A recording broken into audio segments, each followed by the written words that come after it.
Hello दोस्तों, welcome to the भाषा classes. आज हम लोग बात करेंगे दोस्तों यूपी टेट, सी टेट तथा सुपर टेट की परीक्षाओं में जो बाल विकास की अवधारणा और अवस्थाओं से रिलेटेड प्रश्न पूछे जाते हैं उनके बारे में। चलिए शुरू करते हैं। बाल विकास का जो वैज्ञानिक अध्ययन जो है सबसे पहले किसने किया था, तो वह अध्ययन किया था पेस्टोलॉजी ने। विकास एक सतत और धीमी प्रक्रिया, ये कथन जो है वह है स्किनर महोदय का दोस्तों।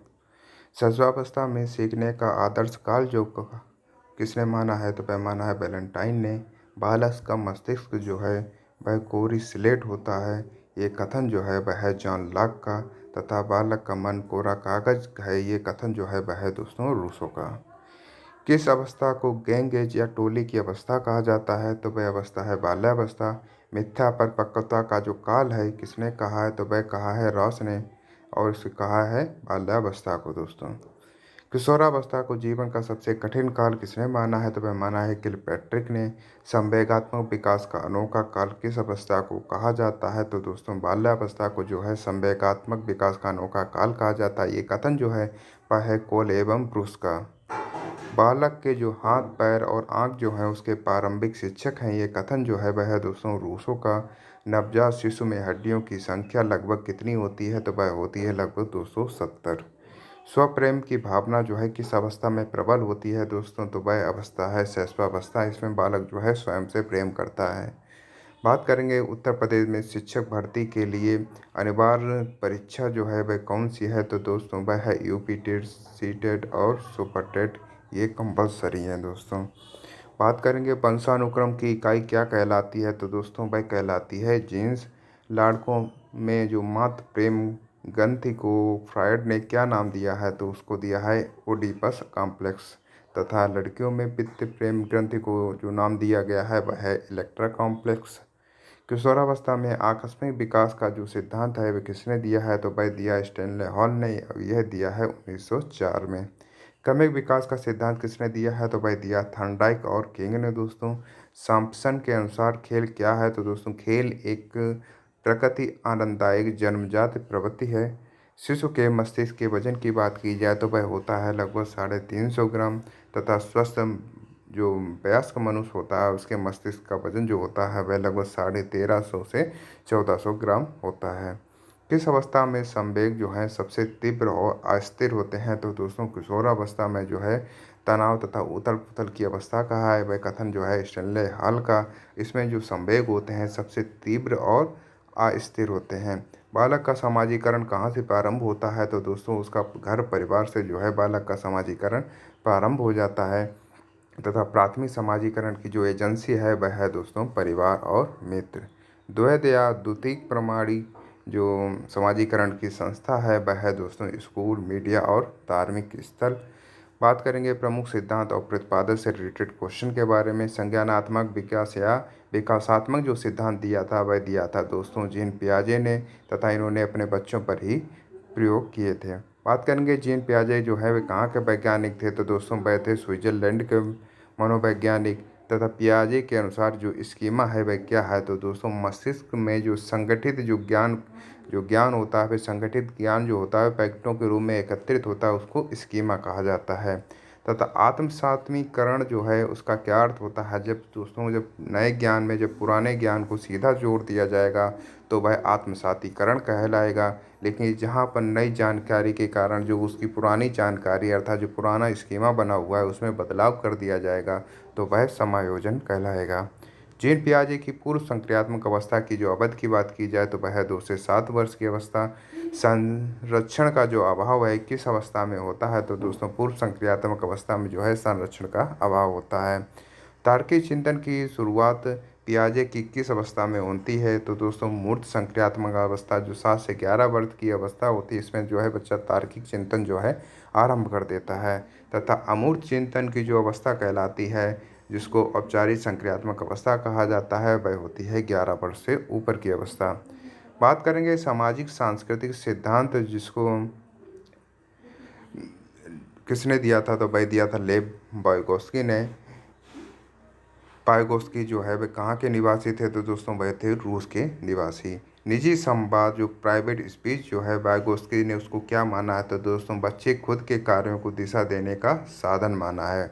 जो प्राइवेट, इससे अच्छा जो बच्चे जो होते हैं आत्म संवाद या निजी भाषा का उपयोग करते हैं। बात करेंगे पाठ ढांचा या मचान क्या है, तो दोस्तों वयस्कों द्वारा दी जाने वाली अस्थायी मदद जो है वह पाठ ढांचा या मचान कहलाती है। बात करेंगे जेडपीडी जो है वह क्या है, तो जोन ऑफ प्रॉक्सिमल डेवलपमेंट, यह है अर्थात समीपस्थ विकास का क्षेत्र। बात करेंगे नैतिक विकास का जो सिद्धांत दिया था वह किसने दिया था, तो वह दिया था लॉरेंस कोहलबर्ग ने। कोहलबर्ग के अनुसार नैतिक विकास के जो स्तर बताए गए हैं वह 3 स्तर हैं और तथा उसकी उप अवस्थाएं जो हैं वह हैं 6 दोस्तों। हिंज की दुविधा जो है किस सिद्धांत से जुड़ी है, तो वह है कोहलबर्ग के नैतिक विकास के सिद्धांत से जुड़ी हुई है। मनोसामाजिक विकास का जो सिद्धांत किसने दिया था, वह दिया था दोस्तों एरिक्सन ने। एरिक्सन के अनुसार पहचान या संकट जो है किस अवस्था में होता है, तो वह होता है किशोरावस्था में। मनोविश्लेषणात्मक सिद्धांत के प्रतिपादक जो हैं वह हैं सिगमंड फ्राइड। फ्राइड ने मन के कितने स्तर बताए हैं, तो इन्होंने 3 स्तर बताए हैं, चेतन, अर्धचेतन और अचेतन। व्यक्तित्व के 3 तत्व जिसे इड, ईगो, सुपर ईगो जो है किसने दिए हैं, तो वह दिए हैं सिगमंड फ्राइड ने। भाषा विकास का जो सिद्धांत जो है किसने प्रतिपादित किया था, तो वह प्रतिपादित किया नॉन चॉम्स्की ने। तथा एलईडी क्या है, तो वह है लैंग्वेज एक्विजिशन डिवाइस अर्थात भाषा अर्जन क्षेत्र दोस्तों। चॉम्स्की के अनुसार जो भाषा सीखने की क्षमता होती है वह कैसी होती है, तो वह होती है जन्मजात। बात करेंगे अधिगम और अभिप्रेरणा से रिलेटेड क्वेश्चन के बारे में। अधिगम का सरल शब्दों में क्या अर्थ होता है, तो दोस्तों व्यवहार में अपेक्षाकृत स्थायी परिवर्तन जो है वह अधिगम कहलाता है। व्यवहार के कारण व्यवहार में परिवर्तन ही अधिगम है। ये कथन जो है वह किसका है, तो वह है जेपी गिलफोर्ड का। उद्दीपक अनुक्रिया सिद्धांत, इसको एसआर थ्योरी जो कहा जाता है, वह किसने दिया था, तो वह दिया था एडवर्ड एल थॉर्नडाइक ने। थॉर्नडाइक ने जो अपने प्रयोग किए थे वह किए थे दोस्तों भूखी बिल्ली पर। थॉर्नडाइक द्वारा प्रतिपादित सीखने का जो मुख्य नियम जो है वह कौन सा है, तो वह है जो मुख्य नियम में जो सबसे मुख्य वह प्रभावशाली नियम है, तो वह है प्रभाव का नियम दोस्तों। वैसे 3 मुख्य नियम जिसमें अभ्यास का नियम, प्रभाव का नियम, तत्परता के नियम, ये 3 मुख्य नियम हैं। लेकिन जो उसमें जो सबसे मुख्य नियम जो है वह प्रभाव का नियम, अर्थात जैसा बच्चा प्रभाव में होगा उसी हिसाब से उसके जो है सीखने की प्रगति होगी। बात करेंगे शास्त्रीय अनुबंधन जो सिद्धांत दिया था वह दिया इवान पावलोव ने। यह दिया था 1904 में जो है इन्हें नोबेल पुरस्कार मिला था। बात करेंगे कुत्ते ने अपने प्रयोग जो है किस जीव पर किया था, तो वह किया था दोस्तों कुत्ते पर। पावलोव ने अपने प्रयोग में घंटी की जो आवाज़ थी वह क्या थी, तो दोस्तों वह थी अनुबंधित उद्दीपक। क्रिया प्रस्तुत अनुबंधन जो सिद्धांत दिया था वह दिया था दोस्तों बीएफ स्किनर ने। स्किनर जो अपने प्रयोग किए थे वह किए थे चूहों और कबूतर पर। पुनर्बलन शब्द सबसे अधिक जो जोर किसने दिया, तो वह दिया था दोस्तों बीएफ स्किनर ने। तथा उसका जो सिद्धांत दिया था वह दिया था सीएल हल ने। प्रबलन और पुनर्बलन का जो सिद्धांत दिया था। बात करेंगे सूझ या अंतर्दृष्टि का सिद्धांत जो दिया था वह दिया था कोहलर, कोफा और वर्दीमर ने। ये गेस्टाल्टवादी मनोवैज्ञानिक कहलाते हैं। कोहलर ने जिस चिंपैंजी पर प्रयोग किया था उसका नाम क्या था, तो दोस्तों वह था सुल्तान। गेस्टाल्ट शब्द का जर्मन भाषा में क्या अर्थ होता है, तो उसका होता है पूर्णाकार या समग्र रूप। सामाजिक अधिगम सिद्धांत के जो प्रतिपादक कहे जाते हैं वह कहे जाते हैं अल्बर्ट बंडूरा दोस्तों। बंडूरा ने अपने प्रयोग में किसका उपयोग किया था, तो दोस्तों इन्होंने बोबो नामक डाल का उपयोग किया था। अनुभवात्मक जो अधिगम सिद्धांत जो है वह दिया था दोस्तों कार्ल रोजर्स ने। सीखने का स्थानांतरण जो है कितने प्रकार का होता है, तो दोस्तों मुख्य रूप से 3 प्रकार का होता है, सकारात्मक, नकारात्मक तथा शून्य स्थानांतरण। अधिगम का पठार क्यों बनता है, तो दोस्तों जब थकान, अरुचि या पुरानी आदतों की जो सीमा के कारण जो है अधिगम का पठार बनता है। प्रेरणा का जो मूल प्रवृत्ति का जो सिद्धांत दिया था वह दिया था विलियम मैकडूगल ने। मैकडूगल ने अपनी मूल प्रवृत्ति जो बताई हैं वह 14 मूल प्रवृत्ति बताई हैं और 14 प्रकार के संवेग बताए हैं। बात करेंगे आवश्यकता या मांग का जो सिद्धांत दिया था वह दिया अब्राहम मैस्लो ने। तब मैस्लो के पिरामिड में सबसे उच्चतम स्तर की जो आवश्यकता होती है वह होती है आत्म सिद्धि की। उपलब्धि अभिप्रेरणा का जो सिद्धांत दिया था वह दिया था डेविड मैक्सीलैंड ने। तथा बाह्य अभिप्रेरणा एक उदाहरण है। वह पुरस्कार, अंक या दंड के डर से जो पढ़ना जो है वह बाह्य प्रेरणा जो होती है उसके उदाहरण कहलाते हैं दोस्तों। बात करेंगे बुद्धि, व्यक्तित्व और समावेशी शिक्षा से रिलेटेड क्वेश्चन के बारे में। बुद्धि का एक कारक सिद्धांत जो दिया था वह दिया था अल्फ्रेड बिने ने, तथा बुद्धि का द्विकारक त्रिकारक सिद्धांत जो दिए थे वह दिए थे स्पीयरमैन ने, तथा बुद्धि का जो पहला विश्व का पहला बुद्धि परीक्षण जो है कब और किसने किया था, वह किया था 1905 में बिने और साइमन ने। बुद्धि का द्विकारक सिद्धांत जो दिया था वह दिया चार्ल्स स्पीयरमैन ने, जिसको जी और यस कारक के नाम से जाना जाता है। बुद्धि का बहुकारक सिद्धांत दिया था वह दिया था थॉर्नडाइक ने। इसे बालू स्तूप या कास्ट सिद्धांत भी कहा जाता है। बालू सिद्धांत या बालू का स्तूप सिद्धांत भी कहा जाता है। समूह कारक बुद्धि सिद्धांत के जो प्रतिपादक हैं वह हैं थर्स्टन, तथा त्रि-आयामी अर्थात 3D मॉडल जो किसने प्रस्तुत किया था, वह प्रस्तुत किया था जेपी गिलफोर्ड ने। बहुबुद्धि सिद्धांत जो दिया था वह दिया था होवार्ड गार्डनर ने, तथा बुद्धि लब्धि शब्द का जो सबसे पहले किसने प्रयोग किया था, तो वह किया था विलियम स्टर्न ने। इन्होंने किया था 1912 में। आईक्यू का पूर्ण और संशोधित सूत्र जो है किसने दिया था, वह दिया था लुईस टर्मन ने 1916 में। तथा जड़ बुद्धि बालकों का आईक्यू स्तर जो है कितना होता है, वह होता है दोस्तों 25 से कम या 70 से कम।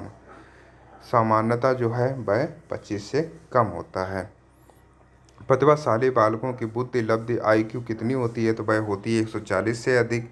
तथा प्रत्येक प्रगतिशील जो शिक्षा की जो अवधारणा दी थी वह दी थी जॉन डेवी ने। तथा व्यक्ति तथा पर्सनालिटी शब्द की लैटिन भाषा शब्द में क्या कहा जाता है, तो उसको कहा जाता है पर्सोना, आज इसका अर्थ होता है मुखौटा। व्यक्तित्व का स्याही डब्बा परीक्षण जो है वह किसने बनाया था, तो वह बनाया था हरमन रोसा ने। तथा टीएटी जिसको थीमेटिक अपरसेप्शन टिप्स के नाम से जाना जाता है, तो वह किसके प्रतिपादक जो हैं वह है मार्गन और मरे। दोस्तों सृजनात्मकता का मुख्य संबंध जो है किस प्रकार के चिंतन से है, वह है अपसारी चिंतन से।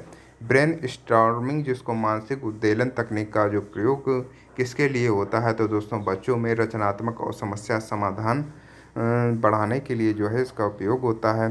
तथा समावेशी शिक्षा का क्या नियम है, तो दोस्तों सभी प्रकार के बच्चों जो सामान और विशिष्ट को एक ही छत के नीचे जो पढ़ाना जो है वह समावेशी शिक्षा कहलाता है। दोस्तों पढ़ने से संबंधित विकार या अक्षमता को क्या कहते हैं, तो दोस्तों उसको कहा जाता है डिसलेक्सिया। तथा कैलकुलेशन से संबंधित जो विकार होता है उसको कहा जाता है डिसकैलकुलिया। तथा लिखने की अक्षमता या गणितीय बनावट संबंधी जो विकार होता है उसको कहा जाता है डिस्ग्राफिया। तथा गणनाओं को करने में असमर्था जो है वह क्या कहलाती है, वह कहलाती है दोस्तों डिस्कैलकुलिया।